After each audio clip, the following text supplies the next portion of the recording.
Hello, নমস্কার বন্ধুরা। তোমরা সবাই কেমন আছো? আশা করি সবাই ভালো আছো আর সুস্থ আছো। তো আমার এই চ্যানেলে তোমাদের সকলকে জানাই অনেক অনেক স্বাগত আর অনেক অনেক ভালোবাসা। তো বন্ধুরা, আজকে না আমি আর পুজো দিইনি, কারণ অনেক দেরি হয়ে গেছে আমার ঘুম থেকে উঠতে। মায়ের কাজে কোনো হেল্প করতে পারিনি। তার মধ্যে আজকে তো বৃহস্পতিবার, কাজের ঝামেলা প্রচণ্ড। এদিকে আমার বাবা তো 8টা সাড়ে 8টার দিকে কাজে যাবে, রান্না না করলেও মুশকিল।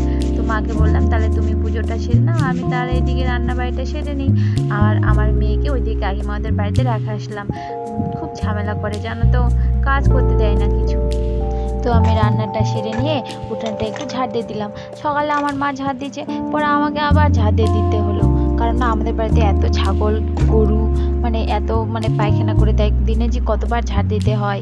তো আমি এদিকে আমার কাজ কমপ্লিট করে মাকে বললাম, দাও তাহলে তুমি যখন পুজো দিচ্ছ, তাহলে তোমার পুজোর থালা বাসনগুলো একটু মেজে দিই, তাহলে তোমার একটু হেল্প হবে। তো আমি থালা বাসনগুলো মেজে এই যে আমাদের পুকুর পাড় বাড়ির একদমই পাশে, সেই পুকুরে থালা বাসনগুলো ধুতে গেছি।